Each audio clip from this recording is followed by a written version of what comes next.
Hi, welcome to our channel. We're the Simple Teachers. We're excited to bring to you a new series that we started called Teacher Center. This is where we analyze some teaching, Whitney, and talk about some things that we see in your teaching. So it's going to be great. Teacher Center. It'll be a blast. Yeah.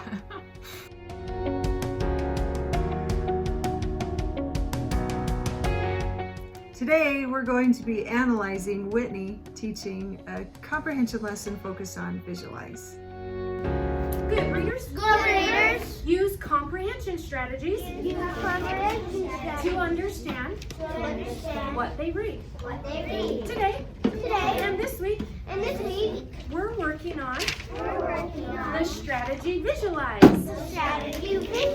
Visualizing is to use the word the author wrote to create a picture or a movie in your head. Authors use words that make pictures or movies in our head. When we're visualizing, that's a strategy to help us understand what we read. Okay, so yesterday we visualized 2 poems. Today we're going to visualize another poem. This poem has some descriptive words that'll make a picture in our head. So like yesterday, when you're getting a picture in your head, I want you to point to your head, and some of you are like, let's use a W for words in our head. That's a great idea. All right, so one of the things I noticed right off, Whitney, is that you do a lot of gestures and actions, and I think it's important for the watchers, the viewers, to note this as well, that you have a lot of ELLs in your class. And so you probably add that in to help them learn and gain the vocabulary that you're even saying, the academic language that you're saying to them. A lot of ELLs, and this class in particular, their listening skills are very low. So that helps with that as well. Yeah, and you have them echoing, responding is why as well. Yep, love it. And then also you did a really long introduction to visualize. You want to talk about that? Yeah, so I was telling Angie this introduction to visualize was longer than it typically would be because this was day 2 of introducing visualize. This is the first time we've done it and only the second day. So as the year goes on, my introduction to the strategy would not be that long, but because it was day 2, the first time that maybe ever they've been taught how to visualize, this was happening. So that's why that may have seemed a little long. Great. So light monitor, can you get the front lights, please? This poem is called The Diamondback Rattlesnake. What is it called? The Diamondback Rattlesnake. So that's the title of this poem. Right now, that created a picture in my head. That picture in my head is of a rattlesnake. So I'm going to quickly jot down that picture. A diamondback rattlesnake. I'm just going to draw a rattlesnake super quick. So you draw your rattlesnake super quick. That's the picture in my head. That's all I know, but that's the title. The Diamondback Rattlesnake. That made a picture in my head. So my picture's not super fancy, but in my head it looks amazing. Okay? Pencil in its hole. Good job. Okay, I'm going to read the first paragraph. Put your eyes up here and follow the words. Fork in front, rattle behind. The lump in the middle, don't pay any mind. Some of those words made a picture in my head. Fork in front. I'm visualizing a fork in the front of the rattlesnake. So I'm going to draw a fork. And then I'm visualizing a rattle behind. Oh, rattlesnakes have rattles, so I'm going to get a rattle on this rattlesnake. And then when the author used a lump in the middle, we talked about the word lump earlier. Lump is like a bump. Lump in the middle, oh my gosh. Okay, so I'm visualizing a big lump or a bump, that was its synonym, in the middle of that rattlesnake. Those are the words that made a picture in my head. Good job. Give you a couple more seconds. In my head, it's amazing. On our paper, it's just a quick sketch. Nina, I don't understand why the fork has you don't understand why the fork is in the front of the rattlesnake. Can anyone add or clarify? I think I know what the author means, or I would like to add. Yes, I know what the author means. loud and proud. I know what the author means. It's tongue. It's tongue. Can anyone add on to what Ali said? Jake? It's tongue because so it can scare people and also bite them and make more poison in their body. So can you explain why the author would use fork in front? You know a lot about rattlesnakes, it seems. Yeah. So I'd like to add the author used fork because the snakes. I'd like to add. I like to add the snakes. I've seen a snake before because I never pet them. But my snake turned. Great Inside listening. his tongue. It kind of looks like a fork. Oh, so when I visualized a fork like what we eat with, I probably visualized the wrong thing. I didn't know enough about rattlesnakes. Good thing you guys know enough about rattlesnakes and their tongue. That the tongue forks out is what you're saying. Great job. That really helps our And it visual. only has 2 points. Oh, just 2 pointy parts. Good thing you guys know that. That's what the fork in front would be. Great job. Pencil in her home. Where's that? All right, so here what we're seeing you do a think aloud. So in comprehension lessons, the thing that we're gradually releasing is the thinking. But during your think aloud, you're very wisely having the kids engaged by their drawing. Mm-hmm. They're drawing with you, but you're still doing the thinking because it's I do right now, teacher doing. And that it's very lovely that they're motivated by, okay, go ahead and quickly draw that. And that's what I think teachers are a little bit confused about. What do the kids do while I'm doing the thinking and the I do part? Okay. We can still have them engaged with something. Yeah. Yeah, that's a very wise choice. Good. Yay. And then also you have some great procedures in place to keep your pacing fast. Yeah, so you'll notice our procedure, they have clipboards, they have their graphic organizer, they have a pencil. So I need a quick way to get them ready to learn, and then they know when they can pull it out. But pencil in their home, and we train them where to put it in their clipboard, and then they say clipboards down, and end of story, they're ready. Yeah. And Yeah. it's that fast and you're back ready to go. It's keeps your pace perfectly on track.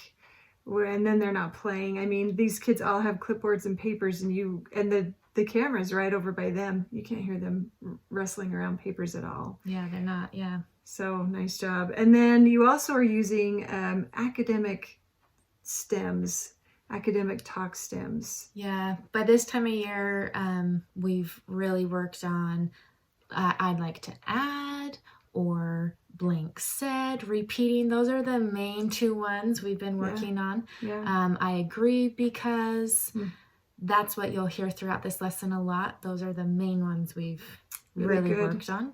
A really great way to get our ESL kids speaking more, which is one of the things that they really need. Mm-hmm. And you're just incorporating that so easily into your lesson. Yeah.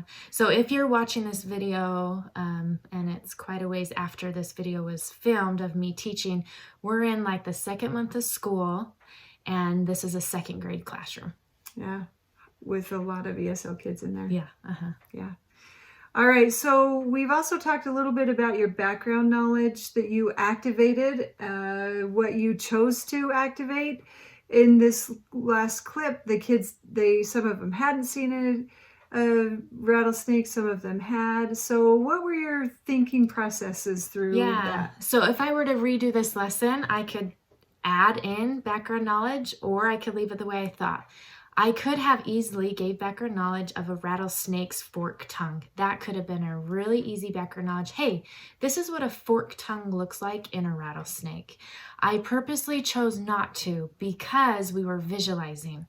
I wanted to see, we'll have a discussion. We're in the modeling, and they were a little bit helping me, a little bit of we do.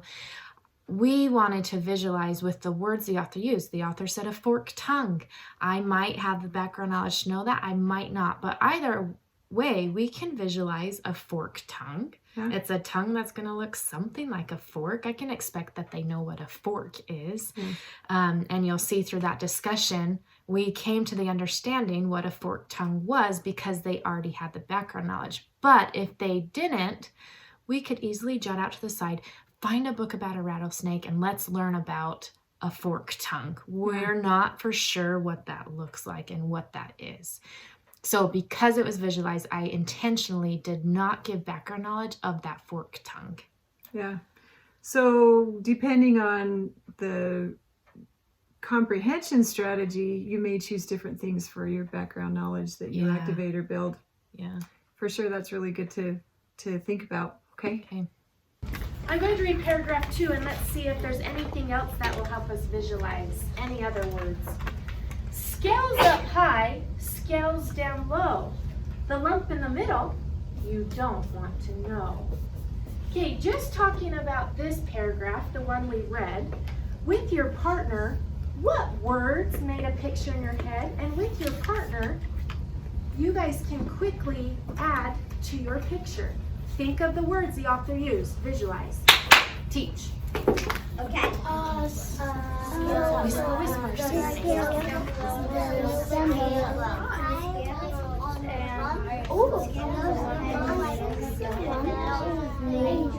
Good. Once you've said it, start jotting it down on your. It's maybe supposed to be like. I'm seeing people using the word scales a lot. That was also, I would agree, that was my visual as well. So scales, so you were drawing scales up high on the rattlesnake, scales down low on the rattlesnake. I also heard people say the lump in the middle, and we already had that. So the author repeated his words. So that was already a picture in your head. Great. Anything want to add? Any other words? Like So the scales, loud and proud. I don't think the class can hear you. the scales protected because Oh, so you're thinking deeply about scales. Did the author tell us what the scales do? But you know that. You already have knowledge about that. Way to go. Great.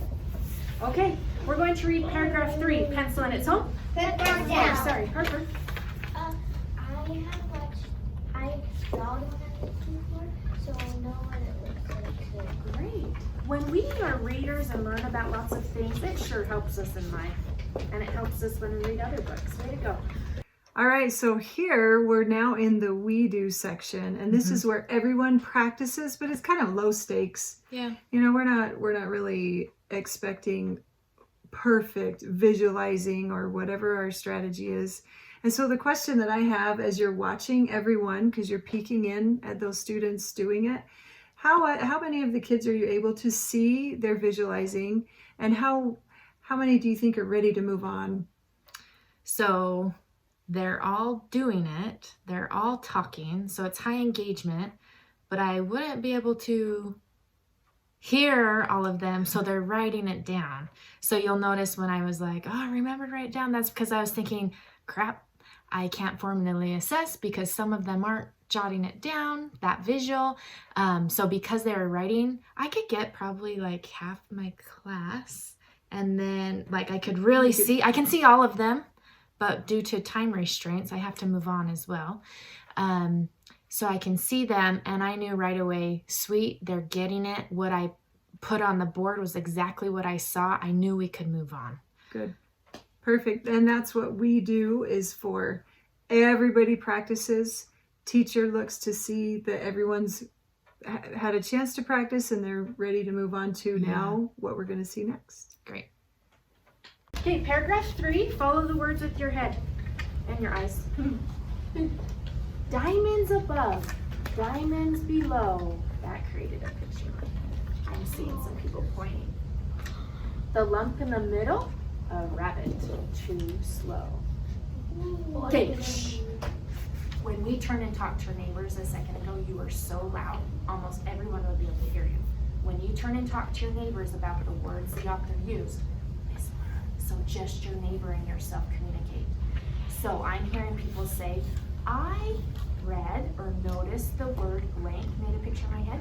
I heard some people say, I would like to add, or I agree with you because there's our sentence. I would like to add, I agree with you are great ways to discuss. All right, teach. So I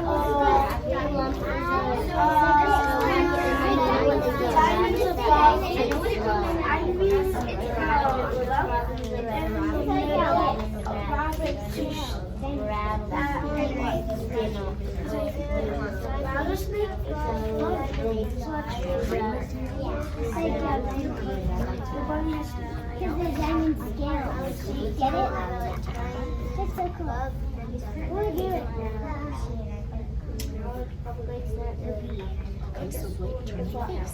So you can either agree or add on.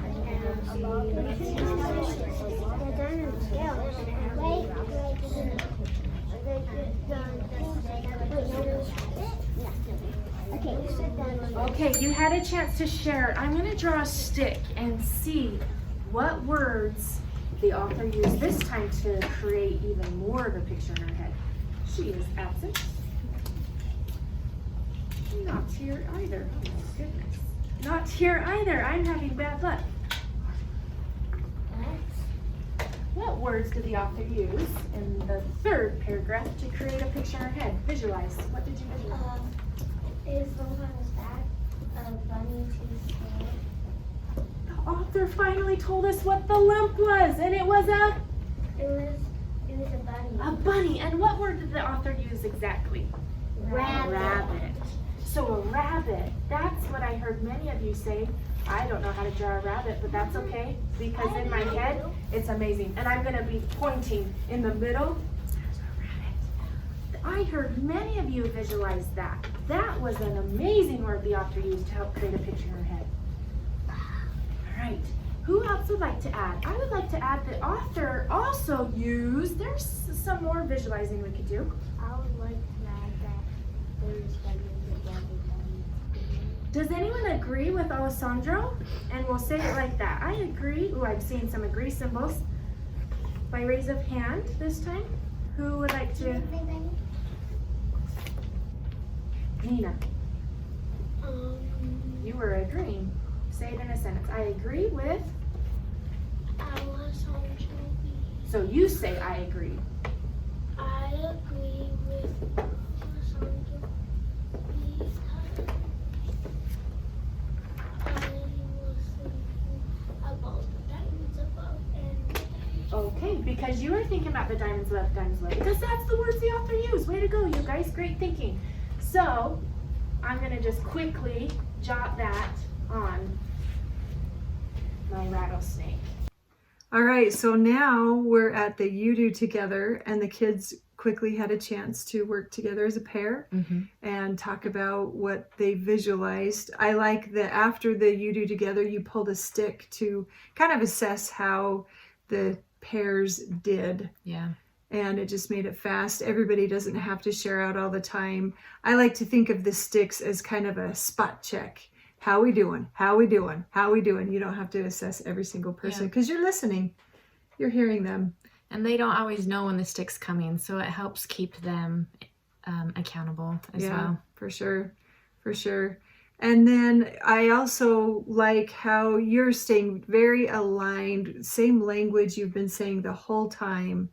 Visualize, we're going to listen to the words the author has written. And they also, I mean, there was one child that used a different word and you guided them back to what was the word that the author wrote? Keeping the words the author wrote and not making up our own words. It wasn't bunny, it was rabbit. Although that's very similar, just getting in that habit. What was the word the author used exactly? That was good because really that's your lesson. What are the words the author wrote to give us pictures in our head? So it's nice that you stay true to that through the whole lesson. Really good. All right, let's see what else we see. Let's go through and reread paragraph 1, 2, and 3. And each time there was a word that created the picture in our head, we're going to jot down that word. That was a powerful word that created the visual. to allow us to visualize. So here we go. Get your pencils ready. Here we go. You can read with me. Ready, begin. Fork in front, rattle behind. The lump in the middle, don't pay any mind. Start jotting down the words in that paragraph that made a picture in our head. So just one word, and then another bullet, another word. Ooh, I see some of you already have the word fork. That definitely created a picture. And probably fork with the word front, in front. That was important. I'm noticing some of you added the word rattle. And if you would like to add rattle behind, that would be important because that was the location of where we visualized the rattle. Those were great words the author used. Oh, I see some of you have the word lump. And the author also used a location word of where that lump was. Middle, great. I see some of you have middle. Okay, if you're not done, that's okay. We read it and thought about it in our head. We jotted it down. All right, so here we're looking at a reread to write the words down. Now you chose to break those two apart. And I'm guessing... Well, I find when we're initially teaching visualize, if we're doing both a picture and then the words, it's sometimes overload. And so to start a first read with just jotting, a picture real quick, and then a second read, now let's find the evidence and let's write down the actual word the author used. That's a great way to kind of scaffold at the beginning of the year. Yeah. But maybe later in the year or in an upper grade, we could do them at the same time. Oh, yeah. Or not even draw a picture. Yeah. Just get to the words and the pictures in their head. You bet. But absolutely. I love how you mentioned the connection to writing the words that create the picture in our head of visualize as being similar to finding evidence in text. We're doing that same skill in a completely different, almost context. Yeah. But it's the same skill that they're going to use in lots of different places. So it's perfect. So you'll see this continuing through the second and third paragraph or stanza in this poem. Yeah. Here we go. Number 2, paragraph 2. Read with me. Ready, begin. Scales up high, scales down low. The lump in the middle you don't want to know. Remember, in second grade, we need to start writing smaller. If you're already out of room, next time write smaller. You'll have to squeeze it in. There's a couple more words that created a picture in our head. Jot down those words.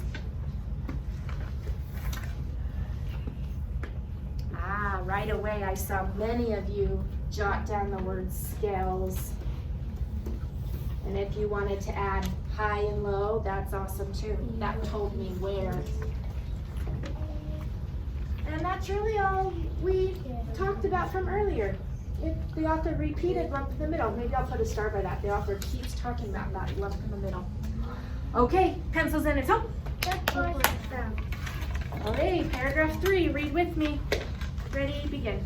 Diamonds above, diamonds below. The lump in the middle, a rabbit too slow. Jot down the word the author used. Good job. What was the word or words the author used to create that picture in our head? Visualize. Ooh, I saw people right away write that word rabbit. And the rabbit, I'm going to draw a line. It was the lump in the middle. And I also see a couple of you, many of you jumped right to rabbit, maybe because you enjoyed that part of the poem.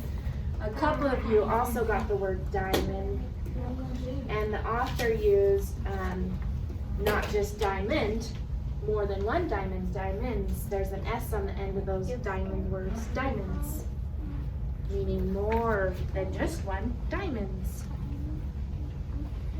All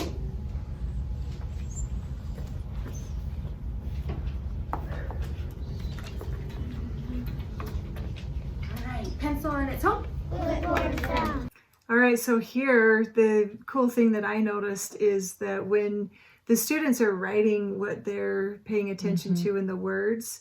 You're looking at what they have written, and then you write that on the board. Yeah. I wasn't writing I wasn't modeling at that point. Yeah. I was writing what they were providing me, basically. Right. And then that allows some self-reflection on their end. Oh, I got it. Nice. Or I didn't get it. Yeah. A lot of times teachers tend to continue writing, even through the independent piece of a lesson. And that is not gradual release. So you're not releasing the thinking when you do that, but you release the thinking, but yet you still went ahead and gave almost feedback to them by looking at what they had written and then putting that on the board. You're giving them feedback to what they had produced and thought. So that was very nice choices. Good. Good. It's kind of hard to be analyzed by Angie, so good. Well, you've had it before. Yep. We did an excellent job visualizing this poem. Authors use words that create pictures or movies in our head. All right, tomorrow we will discuss more about these poems. So please, oh goodness, don't let me forget that. Now I will show you what the illustrator decided to draw. Dun, dun, dun. Oh. Talk about that illustration with your neighbor. What do you notice? What do you see? Teach. Oh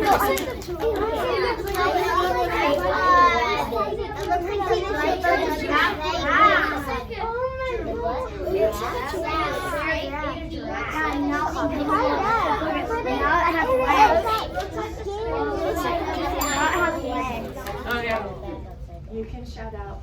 Some of you have different ideas. When I go like this, you'll say your idea. Many of you have different ideas. Wait till I point. What do you think these two things are? The bunny! Okay, I heard everyone say bunny. Some of you were saying ears, some of you were saying the legs. Who knows?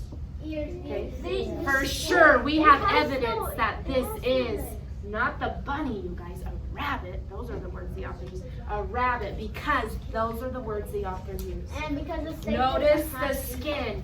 When I point, what's on the skin? diamond. And what was the other word? Scales. Yeah. Oh, Flower. fork tongue. Wait. Okay, so that's amazing. Those words helped the illustrator draw the picture. All right, we're going to clean up. Thank you for visualizing very well today. Good job. Nina. It looks like a giraffe. Oh, so that's why we don't read by looking at pictures all the time. Imagine if I didn't know this word rabbit and I'm like, oh, I think it's a giraffe. A giraffe too slow. A giraffe too slow. No, that's not the word the author used. We've got to read the words the author used, and the pictures help make more meaning. Like, oh yeah, that's what it might look like. I don't know. But the picture doesn't read the word for us. Good, because you might be a little bit deceived or a little bit confused if we don't read the words. Good. Okay, one last. So it looks like a giraffe being snake. Yeah. So the pictures are not the words. That's why we got to read the words accurately and visualize. And then pictures can add more to the story.